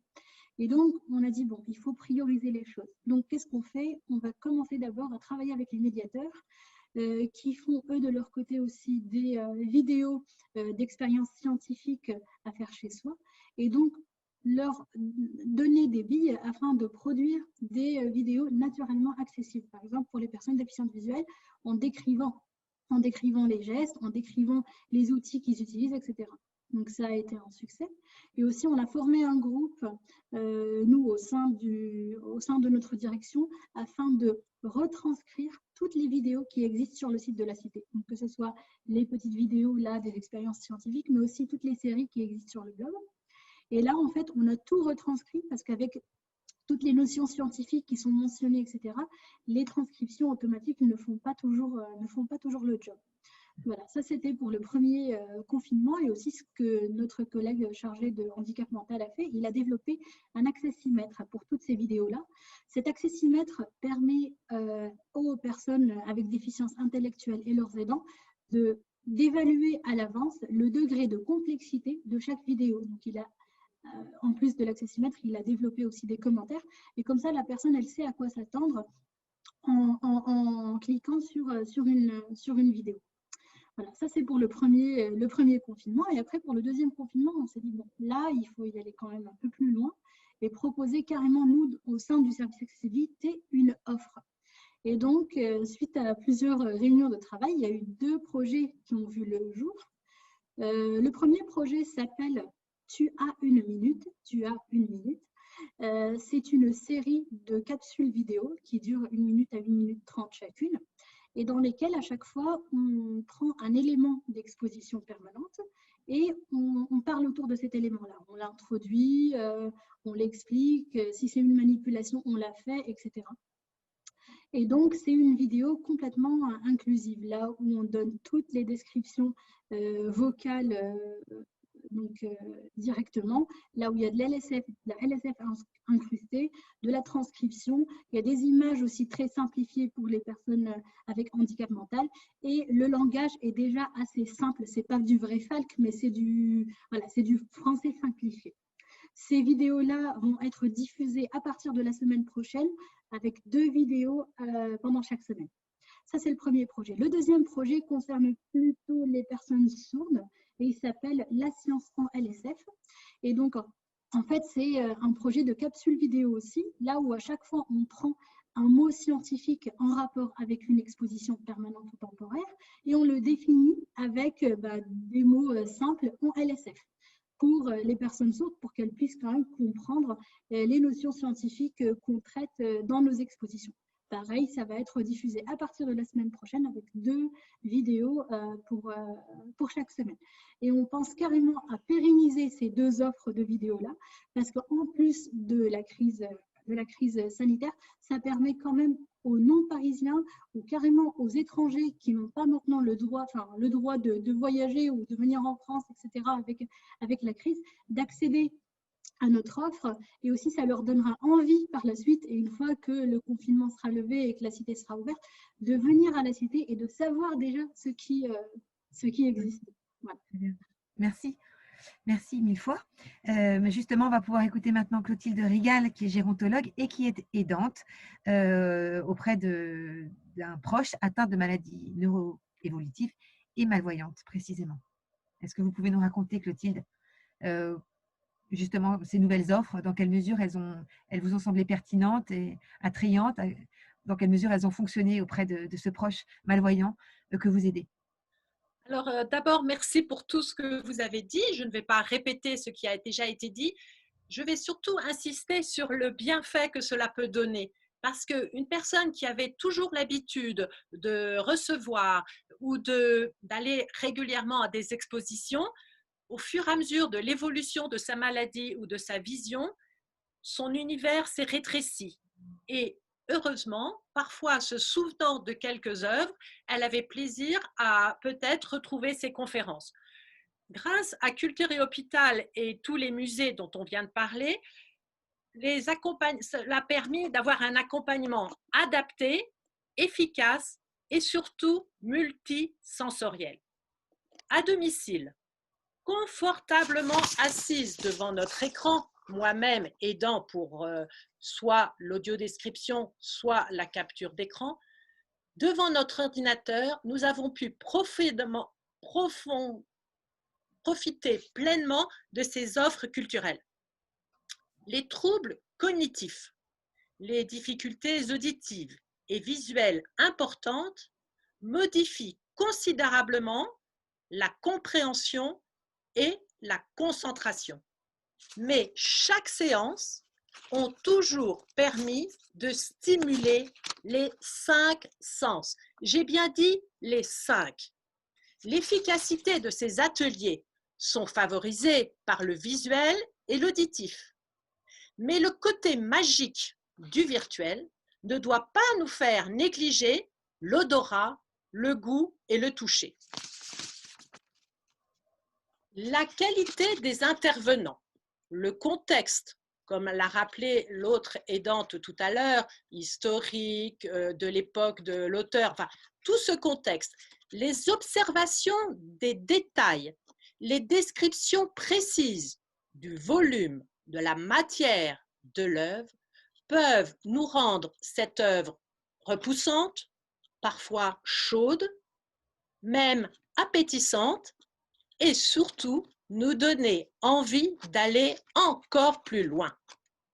Donc, pour tous, quelles que soient les capacités intellectuelles, de fatigue, physique, sensorielle, le voyage, l'évasion, le rêve, la joie, le plaisir de l'instant sont autant d'émotions agréables et sensorielles dans ces moments partagés. Donc, je tiens à remercier tous d'avoir permis de rompre cet isolement pendant ce confinement et surtout d'égayer notre quotidien dans cette routine. Merci encore. Merci à vous pour ce beau témoignage. On va en écouter un autre précisément, toujours sur ces questions de déficience, notamment visuelle, avec votre témoignage. Valérie Pasquet, est-ce que vous êtes là? Donner la parole. Je suis Valérie Pasquet de l'association Percevoir et justement, je rebondis un peu sur ce que vient de dire Madame Rigal parce que Percevoir réalise des actions sensorielles et qui invitent très souvent le public à faire abstraction de la vue et tout public, tout le monde, à faire abstraction de la vue pour aller à la rencontre d'une œuvre. Et donc nous, notre expérience d'animation digitale ou à distance, d'atelier Zoom, est tout à fait récente et encore un peu expérimentale puisqu'elle elle vient du fait que nous pallions à l'impossibilité de faire des animations en présence.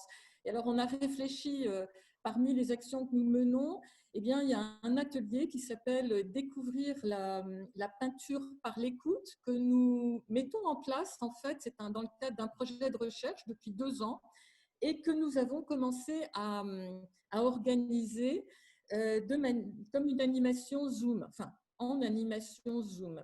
Jusque-là, avec des groupes préconstitués d'une 10-12 personnes. Et alors, il s'agit, à partir d'audio que nous avons créé en partenariat avec des chercheuses de CNRS, et puis surtout de personnes déficientes, des personnes déficientes visuelles et des personnes qui voient, qui ne voient pas, qui ont coécrit ces audios et que nous avons mis en voix. Et dans l'idée à terme d'en faire un audio guide qui permette à tous et toutes, y compris les personnes qui voient, de faire l'expérience d'une expérience esthétique de rencontre avec la peinture sans voir. Et donc, pour les personnes qui voient, éventuellement, de mettre un bandeau. Et on s'est dit que ça pouvait tout à fait s'adapter avec Zoom, en tout cas avec des séances à distance. Et nous les avons expérimentées cet automne à 2 reprises. Et donc, je voudrais insister sur cette expérience qui a été beaucoup un partage, c'est-à-dire ce n'est pas du tout une conférence. On fait participer les personnes présentes après chaque petit audio autour d'un même tableau. Il y a 3 audios. Et petit à petit, on fait émerger collectivement une représentation de ce tableau. Et finalement, on se dit qu'il y a beaucoup moins de distance qu'on pouvait imaginer à la base. C'est vraiment, c'est une autre forme de présence avec des personnes qui sont parfois très loin, qui ne sont pas du tout à Paris, qui peuvent être même à l'étranger. Donc et puis aussi de présence avec des personnes qui ont beaucoup de mal à venir au musée physiquement pour d'autres raisons que la pandémie. Et donc, on se dit que ça peut être quelque chose qui peut perdurer, qui ne va certainement pas remplacer ces ateliers qui, à la base, doivent se faire en présence, mais on découvre petit à petit une autre forme de présence. Donc voilà, je n'ai pas pu malheureusement vous écouter, donc peut-être que ça a déjà été dit précédemment, mais en tout cas, c'est une des conclusions qu'on tire. Et demain, d'ailleurs, on va avoir un atelier à nouveau, découvrir la peinture par l'écoute, à 14 h en partenariat avec le musée du Quai Branly. D'ailleurs, ce projet est un projet de recherche qu'on partage, donc qu'on commence à partager avec un public, mais en partenariat aussi avec le musée du Quai Branly. Et puis, nous allons mettre à disposition des audios sur le site internet du musée. Et je voudrais ajouter, pour terminer, que lors du premier confinement, justement, on a également travaillé en ligne ou à distance pour coécrire certaines de ces audiodescriptions. Et là aussi, alors qu'on pensait que ça serait impossible de ne pas être en présence, parce que jusque-là, c'était des ateliers très intenses de coécriture de ces textes avec des personnes qui voient, des personnes qui ne voient pas, des personnes qui voient peu. Et bien finalement, on a pu le faire à distance et ça a été à chaque fois très riche. Donc voilà, c'est une découverte encore expérimentale, mais riche et prometteuse, je pense, à l'avenir. Voilà. À votre connaissance, ça existe ailleurs? Je veux dire ailleurs qu'en France? C'est complètement inédit? Découvrir la peinture par l'écoute ou oui. À notre connaissance, alors l'audiodescription des audioguides existe depuis longtemps, mais cette approche que nous essayons d'avoir pour créer une expérience en soi et à la limite s'interroger pour les personnes qui voient, est-ce qu'on va vraiment voir tout de suite la peinture ou est-ce qu'on reste sur cette expérience esthétique? Parce que l'idée c'est ça, c'est de susciter un plaisir esthétique ou pas d'ailleurs, hein, donc une expérience esthétique à partir d'un tableau sans le voir et par l'écoute à travers plusieurs petits audios. Je ne sais pas si ça existe. À ma connaissance, non, mais peut-être. Vous pouvez nous donner quelques exemples de tableaux sur lesquels vous avez avec lesquels vous avez eu cette approche? Ça serait avec plaisir. Comme on fait un atelier demain et qu'on ne veut pas citer la collection c'est une collection en tout cas ce sera un tableau demain d'une collection de peinture du musée du Quai Branly. On ne le dit pas à l'avance, mais en tout cas, pour l'instant, nous avons travaillé sur plusieurs peintures du musée du Quai Branly. D'accord, bien. Merci beaucoup. Est-ce qu'on a des questions? Pauline et Clémence. Alors, il y a une personne qui demande s'il est possible de participer à l'atelier de demain. Donc, je pense que cette réponse sera apportée par écrit par l'équipe du Quai Branly qui pourra apporter ces précisions. Sinon, on n'a pas de questions. N'hésitez pas si vous en avez. On est à votre disposition. Voilà. Et nous, on poursuit donc maintenant en abordant la dernière partie de cette table ronde qui s'intéresse plus précisément aux nouvelles plateformes qui ont été mises en place. Avec vous, Marie-Joseph Béranger, vous êtes chargée de médiation culturelle pour les publics adultes et handicapés au Musée d'Art moderne de la Ville de Paris.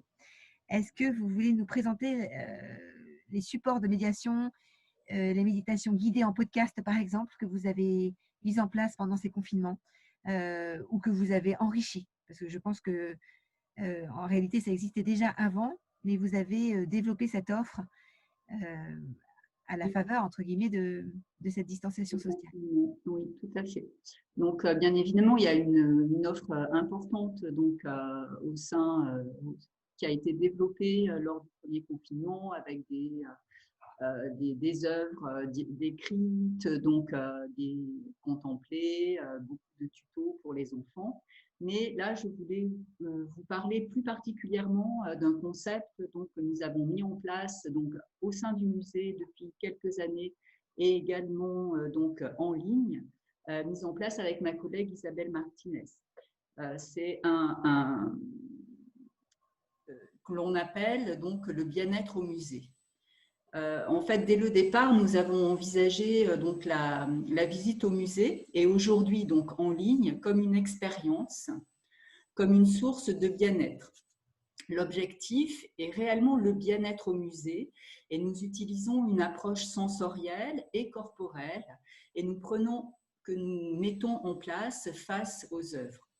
Lors de la visite in situ, donc au sein du musée ou en ligne, donc l'expérience sensitive, sensorielle et émotionnelle du visiteur est le point de départ de notre approche des œuvres. La transmission du contenu culturel, du savoir culturel, est en lien avec les expériences vécues. C'est-à-dire les visiteurs que nous accueillons au musée ou en ligne sont acteurs de la visite. Ils interagissent et participent à la visite. Concrètement, par exemple, donc, moi j'utilise la technique du yoga. Je propose des mouvements corporels très simples pour favoriser la mise en condition du regard. En effet, nous ne regardons pas seulement avec nos yeux, mais avec tout notre corps. Donc, cette mini-pratique du yoga, bien sûr adaptée aux visiteurs, apporte détente, mais permet également aux visiteurs de se recentrer, de se relier à lui-même. Et cette douce pratique prépare à la rencontre avec l'œuvre. Elle apaise, elle laisse place à l'expérience sensorielle face à l'œuvre.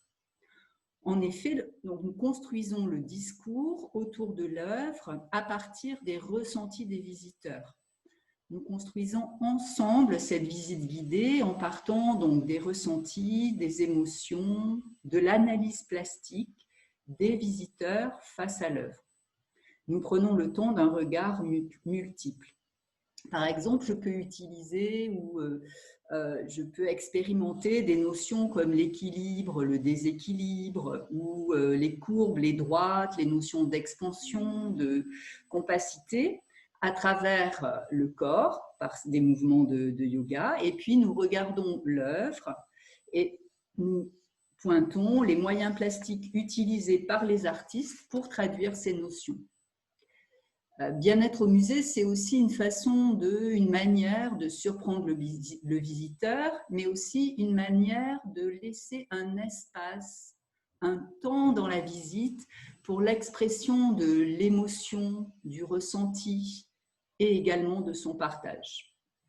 Donc, ma collègue Isabelle Martinez, elle a développé dans le cadre de Bien-être au musée un module de médiation que l'on retrouve en ligne, mais qu'elle propose également en ligne, en direct ou au sein du musée, qui a pour titre « Contempler ».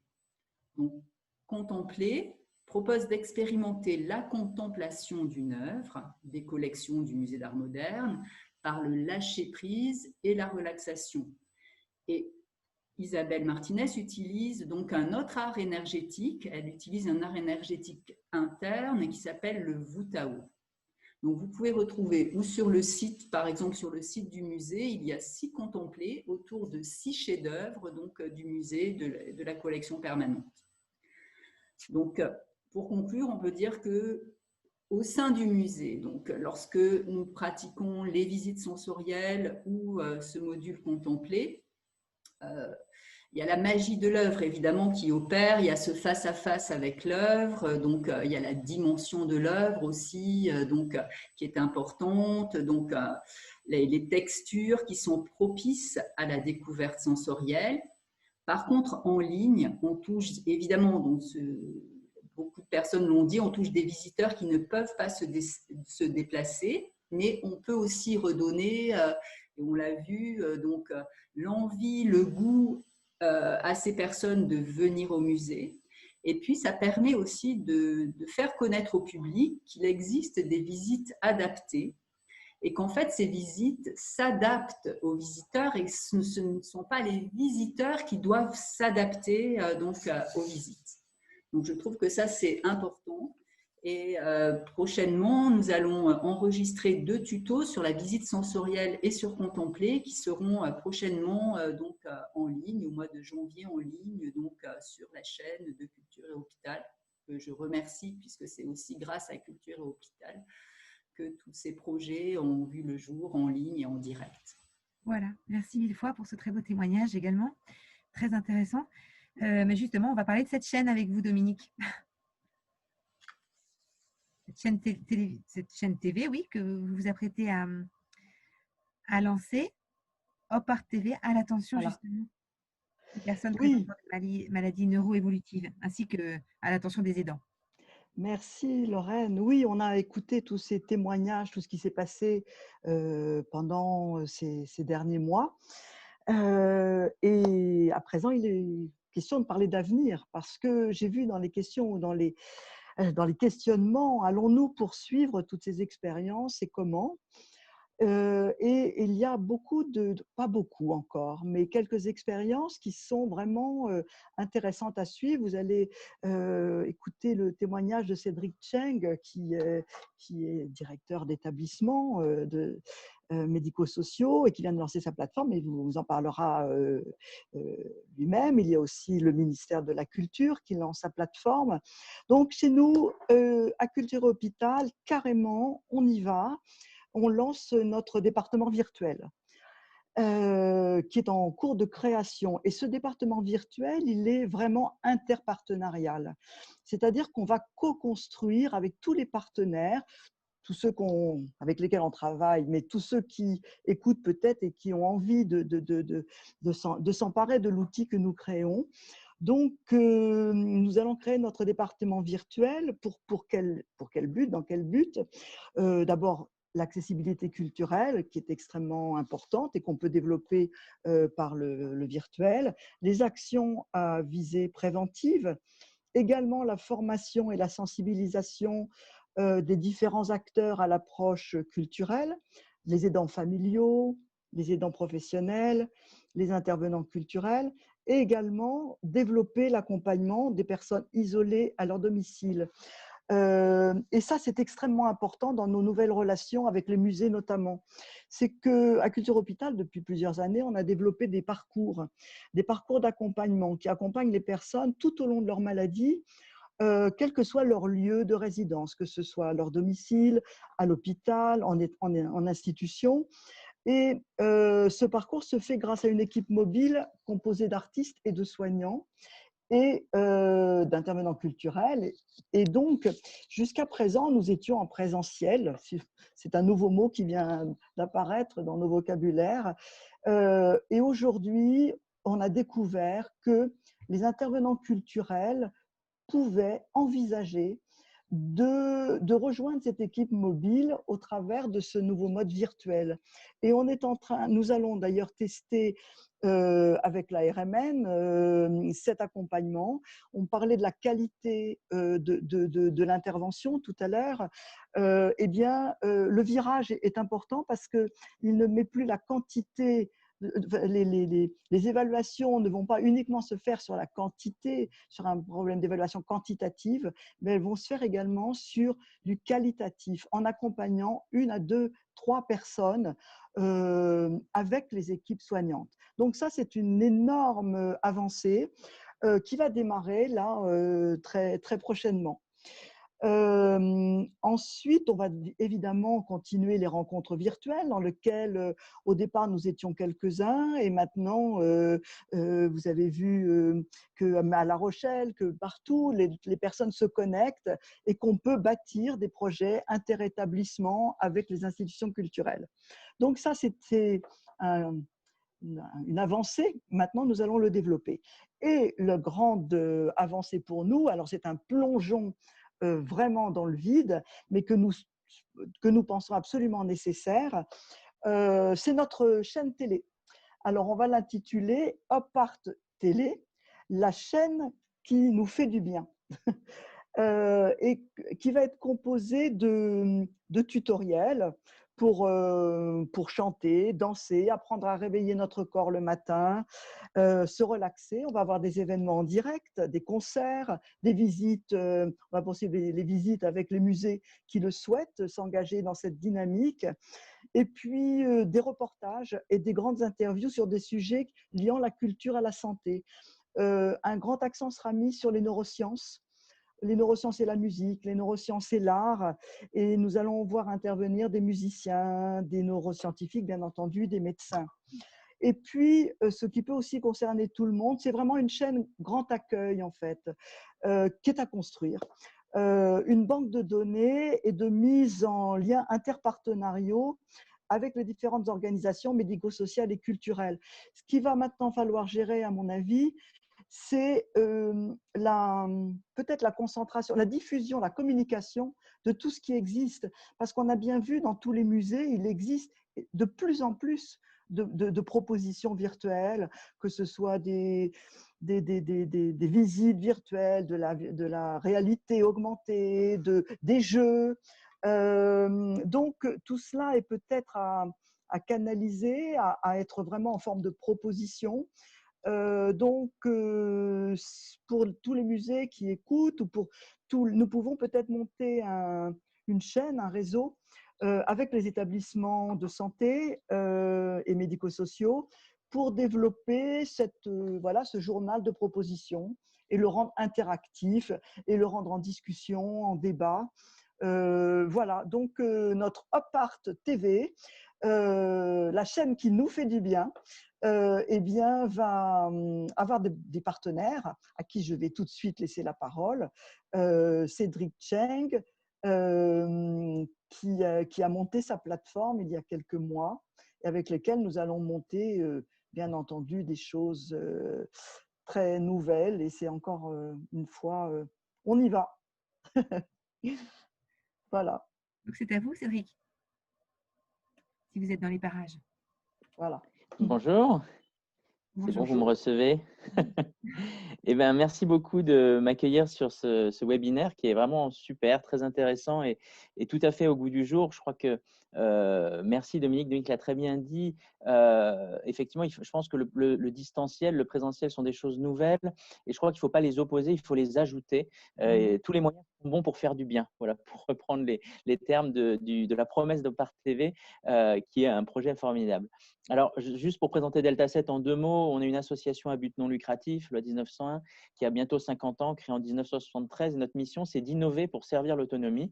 Donc, l'autonomie pour des publics, soit de personnes âgées. Delta 7 a notamment été à l'origine de la téléalarme en France et aussi Delta 7 a mis en œuvre les premiers centres d'accueil de jour en France et a été aussi dans les premiers à créer des plateformes spécifiques pour les aidants, l'accompagnement des aidants. Et on a aussi fait des choses pour les personnes handicapées, les premiers bateaux voiliers de course accessibles en fauteuil roulant, introduit des méthodes pour l'autisme comme la méthode Teach. Voilà. Aujourd'hui, Delta 7 est devenu leader du numérique en fait en Île-de-France. Alors on n'est pas qu'en Île-de-France, mais en Île-de-France on est leader avec 70% à peu près des formations aux personnes âgées et fragilisées qui sont couvertes par notre association. Et on a la particularité en fait de gérer un parc d'équipements, puisqu'on dispose aujourd'hui de plus de 1000 tablettes qu'on met à disposition des publics âgés, fragilisés. C'est à la fois des iPads, à la fois des Android, ça dépend. Et on a cette compétence aussi pour diffuser du matériel auprès des publics qui en ont besoin, avec un parc social aussi qui peut être mis à disposition gratuitement le cas échéant. Pendant la pandémie, c'est la question du hors les murs qui est apparue. C'est un sujet qui m'est cher parce que je suis aussi à l'Agence nationale d'appui à la performance, l'ANAP, où je suis l'expert de l'ANAP en charge de la communauté de pratique autonomie hors les murs. Et on voit bien qu'il y a un rôle très important à jouer avec le numérique pour ce hors les murs, qui là est crucial en cette période de pandémie. Et Delta 7, avec cette, on va dire, cette expertise numérique qu'on a eu un rôle d'accompagnement très important parce qu'on est en interface entre les opérateurs de terrain, les partenaires, et ces personnes qui sont des seniors autonomes ou fragilisés, parce qu'on a aussi développé des programmes d'accompagnement pour les personnes qui sont GIRées, GIR 1-4 même, en partenariat avec le département du Val-de-Marne. Pendant 3 ans, on a fait des études pour voir comment accompagner les personnes fragilisées à utiliser le numérique. On a également fait des travaux sur la basse vision, parce qu'il y a beaucoup de personnes âgées qui sont en basse vision, donc comment ajuster les contrastes, etc. Et comme on gère les tablettes à distance, ça permet, sans que l'opérateur ait besoin de trop s'y connaître en numérique, d'avoir un outil adapté pour pouvoir suivre les différentes choses qu'il a à suivre. Et notamment, on a pendant cette pandémie digitalisé beaucoup de choses, des conférences, des congrès, pour les rendre accessibles avec des opérateurs, en particulier de prévention. Alors, 3 axes, en fait, c'est que à la fermeture de nos accueils de jour, puisqu'on gère des accueils de jour, on s'est trouvé, nous, avec cette problématique du hors-les-murs, à dire mais comment on va faire maintenant pour délivrer notre action médico-sociale à distance. Et donc, on a mis en place directement, vu qu'on a cette force de frappe numérique, un programme d'activité en ligne. Donc, tous les jours, un programme qui change avec des ateliers mémoire, des ateliers moteurs, des matinales un petit peu revue de presse, des ateliers ludiques, des ateliers méditation aussi pour calmer les troubles du comportement. Et tous les jours, un nouveau programme avec des nouvelles activités. Donc, 7 ou 8, on va dire, petites vidéos quotidiennes qui changent tous les jours, y compris le week-end. Et ça a eu un très, très grand succès. Donc, ce qui fait qu'on l'a maintenu. Maintenant, on le laisse. En fait, tous les jours, il y a ce petit programme. Même si le présentiel revient, on va laisser ce programme en place. Et on s'est rendu compte, parce qu'on a utilisé, nous, la culture, parce que vous avez bien vu qu'on n'est pas un opérateur directement de la culture, mais on a utilisé de manière indirecte la culture, donc avec des ateliers à connotation culturelle. Nous, notre but, c'était de faire travailler la mémoire des personnes qu'on accompagne, qui ont Alzheimer. Et donc, on avait, par exemple, des descriptions de tableaux où il fallait se souvenir des détails sur le tableau, ou utiliser des petits quiz pour utiliser la culture comme prétexte pour travailler la mémoire sémantique ou des mémoires procédurales. Ou voilà. Et donc, on s'est rendu compte que ces ateliers qui avaient une connotation culturelle étaient particulièrement appréciés. Et donc, c'est là qu'on s'est dit, il faut vraiment laisser cette place à la culture de manière plus forte. Et on a deux axes en fait, sur lesquels on peut avancer avec cette culture, on va dire, à diffuser très largement, puisqu'il y a une attente très forte qui est perceptible.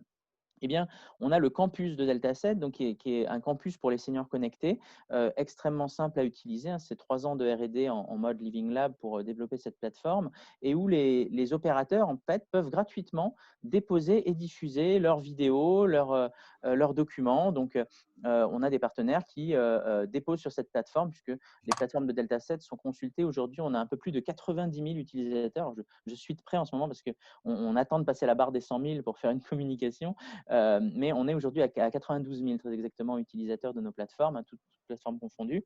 Et donc, sur ce campus, c'est une façon aussi de diffuser des choses sur lesquelles, en fait, vous diffusez tout bêtement vos dépliants, vos informations pour faire connaître votre travail, entre guillemets. Nous, on est juste un relais d'information, en fait.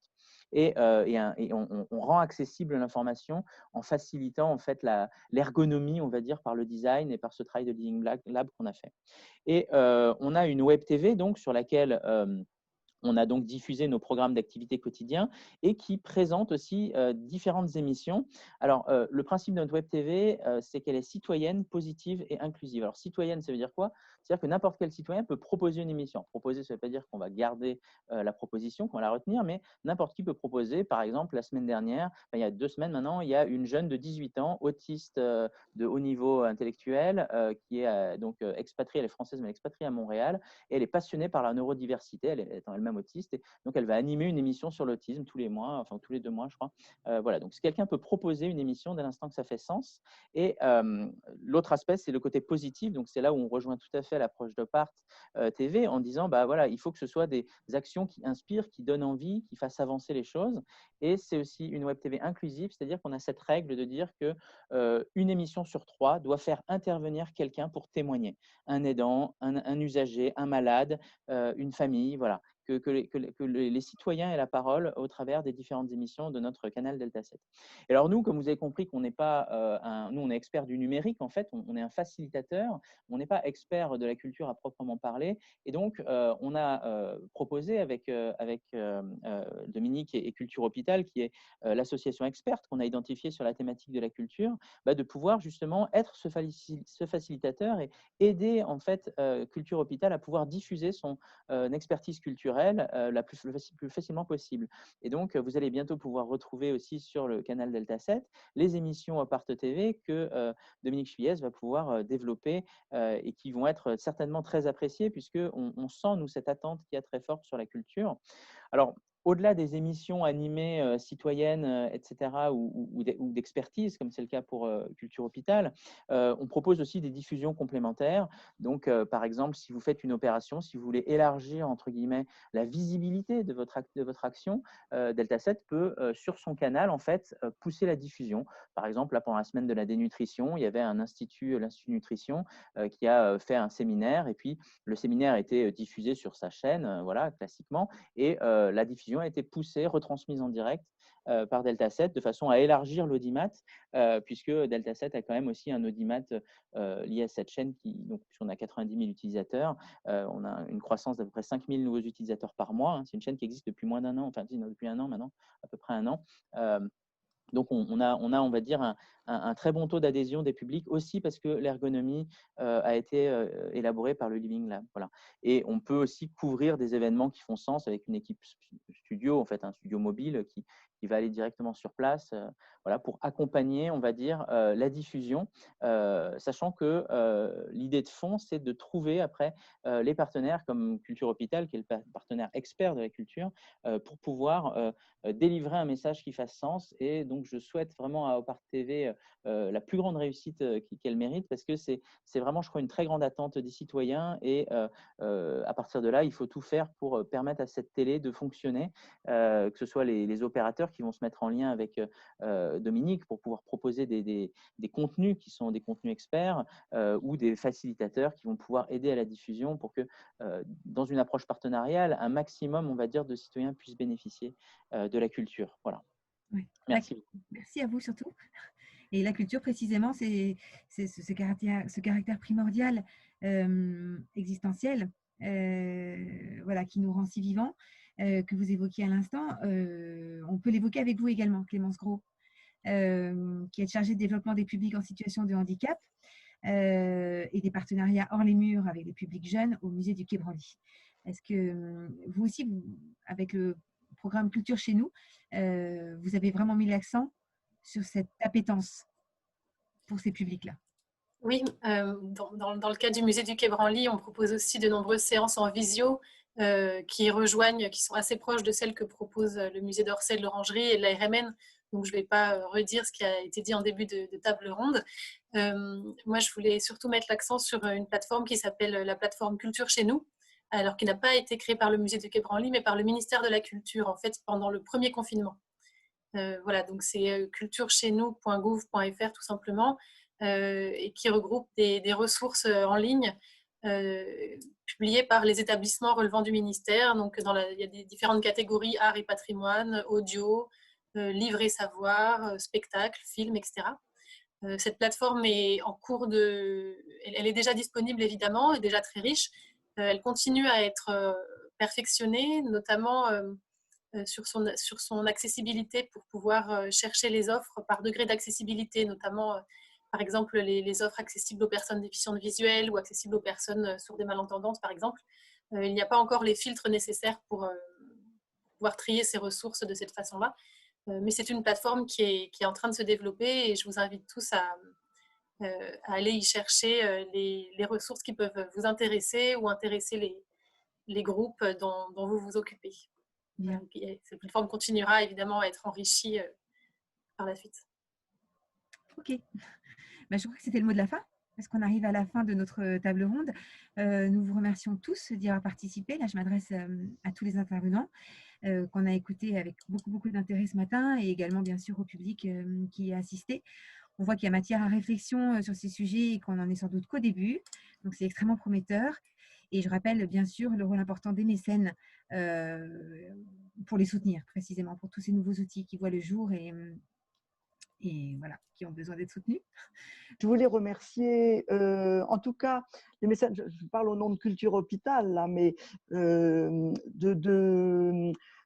AG2R et Swiss Life notamment, la fondation, qui sans trop savoir dans ce chemin qui est tout au début, eh bien, va nous soutenir pour que nous puissions lancer cette plateforme culturelle qui sera ouverte à tous. Merci à eux. De plus en plus de musées en France proposent ce mode de fonctionnement et on est très content parce que la culture vient à vous sans que vous ayez à vous déplacer, donc c'est quand même assez agréable de voir que tout le monde se connecte, on échange, on est moins seul.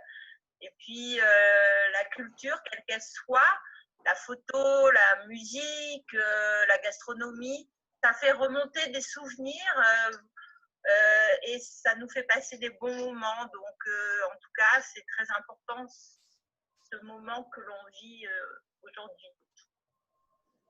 Dominique et Clémence, je crois que vous voulez intervenir. Oui, déjà pour vous remercier, Lorraine, d'avoir animé modéré cette table ronde. J'ai vu également une question en disant qui est garant de la qualité du contenu de cette diffusion op-art. Bien déjà par la qualité des partenaires qui sont d'ores et déjà, on a constitué nous allons monter d'ailleurs un comité de pilotage pour développer vraiment le contenu, les axes de ce op-art TV. Et donc, écoutez, le Grand Palais ou le MUSEM sont des musées qui vont, voilà, sans doute venir nous rejoindre. Donc, voilà. Donc, déjà par la qualité, en fait, des partenaires qui vont nourrir cette chaîne. Ensuite, il y a eu une autre question qui a été posée sur les DU. Je ne sais pas si Olivier Drunat, le docteur Drunat, est encore là pour parler de son DU sur les approches non médicamenteuses. Mais en tout cas, sachez qu'on a monté un DU avec l'université Pierre et Marie Curie et la Sorbonne qui s'appelle Pratiques artistiques et culturelles, un nouveau mode d'accompagnement et de soins pour les personnes. Donc, c'est un DU qui va démarrer le 15 janvier et qui est fait pour que justement tous les secteurs se rencontrent. Le secteur culturel, le secteur social, médico-social, les habitants. C'est un MOOC qui suscite tous ces questionnements et ces rencontres. Donc, voilà. Donc, je voulais vous dire que voilà, c'est merveilleux de voir que nous n'allons pas laisser tomber l'affaire. Tous, on voit bien que l'engouement et la nécessité, en fait, de poursuivre dans ce champ virtuel, de le construire ensemble. Et voilà, donc je vous invite à venir. Alors oui, l'un de nos partenaires vous invite déjà le jeudi 10 décembre à 10h. Il s'agit de Sémaphore, qui est le collectif national des droits culturels et vivre ensemble Agapé. Donc c'est une visioconférence qui est quid de la continuité des actions et services culturels vis-à-vis des personnes handicapées et âgées en manque d'autonomie en période de confinement.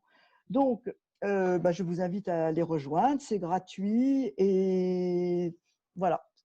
Et puis nous allons refaire, n'est-ce pas, Clémence, une seconde table ronde dont nous n'avons pas arrêté encore la date, mais qui va être nourrie de tout ce qui va se passer après notre rencontre de ce matin, des envies qui vont émerger, des constructions que nous allons faire ensemble.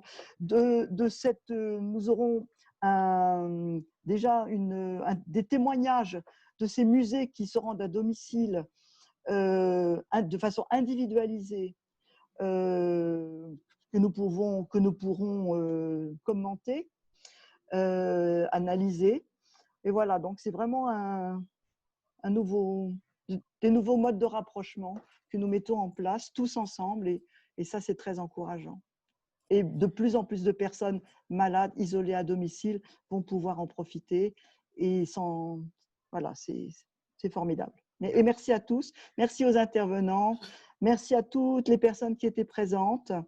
On n'attend plus que vos réactions et surtout, venez nous rejoindre avec Cédric, avec lequel nous allons alimenter, nous serons l'intervenant, l'interface culture. Donc, travaillons.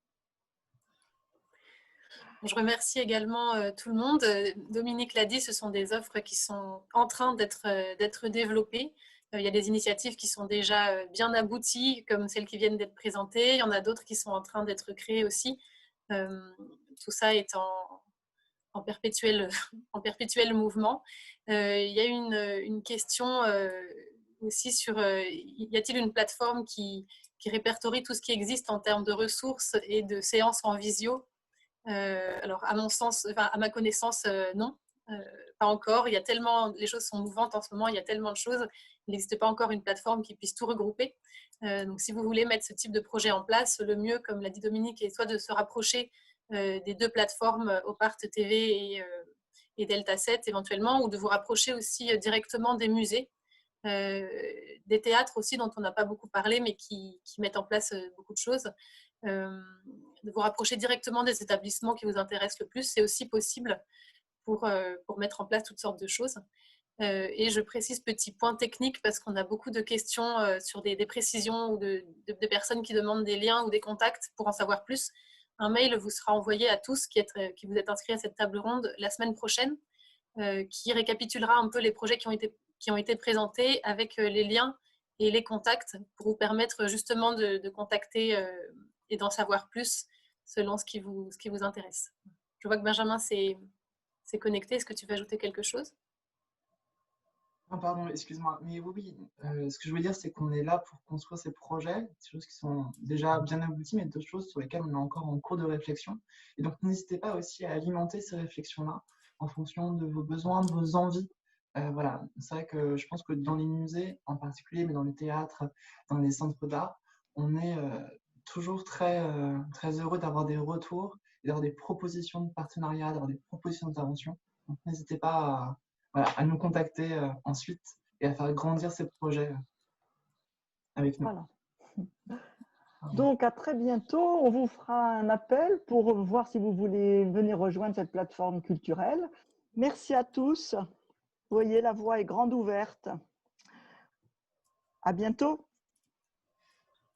À bientôt. Merci à tous. Merci Lorraine pour la modération et d'avoir parfaitement tenu le timing. Il est 11h56. Vu la densité des échanges, c'était un défi. Alors, merci et bravo Lorraine. Et merci à la régie aussi, au langage des signes, à la traduction. Merci à Pauline qui a mené brillamment cette rencontre. Anaïs de Culture Hôpital. Merci à tous. À Liv du musée aussi. Merci à tous et à bientôt. À bientôt.